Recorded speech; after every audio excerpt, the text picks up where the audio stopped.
La economía, entendida como una disciplina científica, sin duda está cubierta de cierta dificultad, pero al mismo tiempo está muy presente en nuestra vida cotidiana, en la mía o en la de ustedes. Por eso es muy importante conocer el concepto de agentes económicos, pues nosotros mismos somos agentes de la economía y en este video veremos por qué.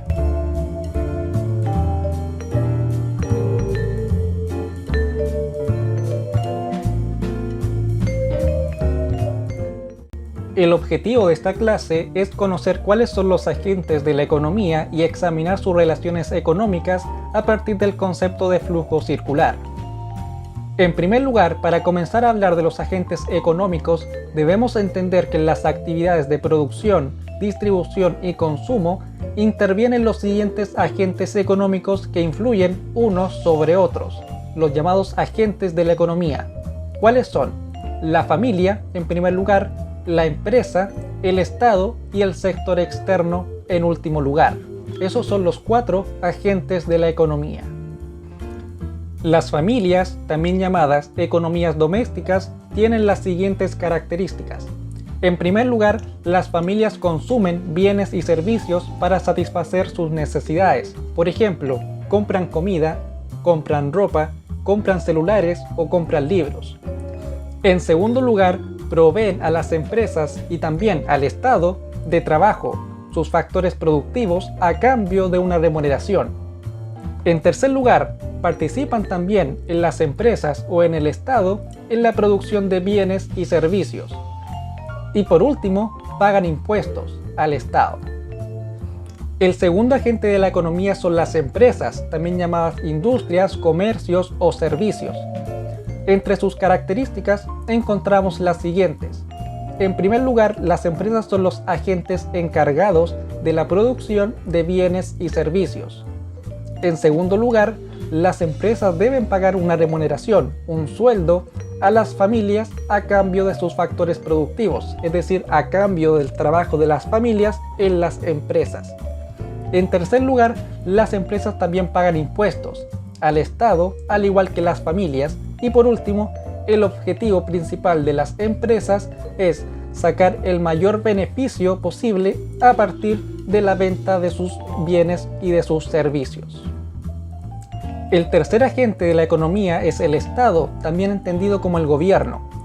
Sus principales características son las siguientes. En primer lugar, el Estado regula la actividad económica de un país. Y en segundo lugar, su objetivo es aumentar el bienestar de la ciudadanía buscando la eficiencia, la equidad y la estabilidad. Y eso lo hace a través de las siguientes formas. Por ejemplo, actúa como oferente y demandante de bienes y servicios.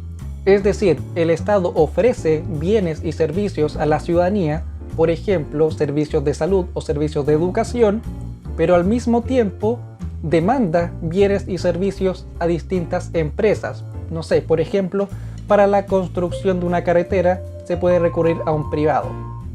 En segundo lugar, el Estado o el gobierno actúa como oferente y demandante en el mercado de factores de producción. Es decir, el Estado necesita contratar gente, por ejemplo, para que opere sus distintos servicios, por ejemplo, el registro civil.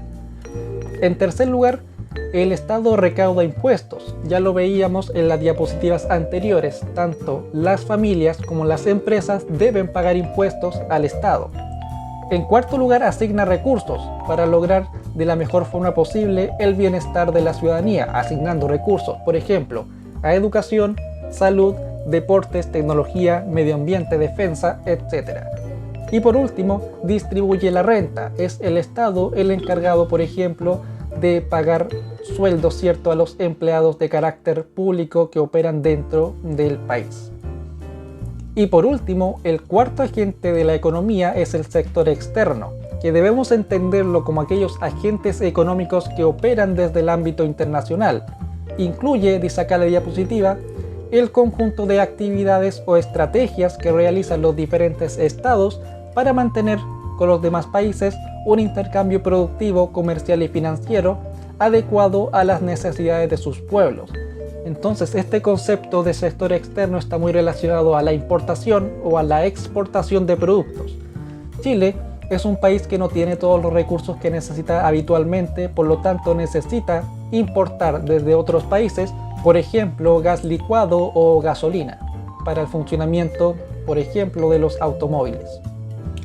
Y al mismo tiempo, Chile exporta a otros países cosas que esos otros países no producen y necesitan, por ejemplo, cobre, otro tipo de metales, madera o comida.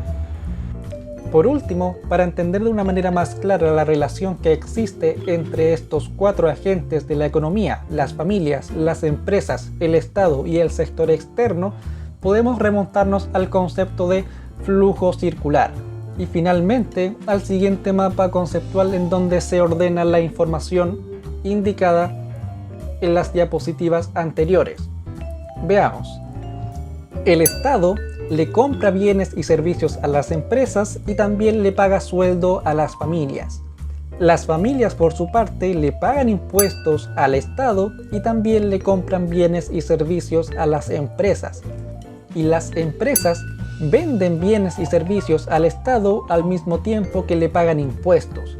De forma paralela, las empresas realizan este intercambio comercial con el sector externo a través de la importación o la exportación de bienes y servicios. Dicho lo anterior, espero haya quedado claro el objetivo de la clase, que era conocer cuáles eran los agentes de la economía, las familias, las empresas, el Estado y el sector externo, y además haber examinado la relación económica que existe entre estos cuatro agentes a partir del concepto de flujo circular que veíamos en el mapa conceptual al final del video. Nos vemos en otra oportunidad. Adiós.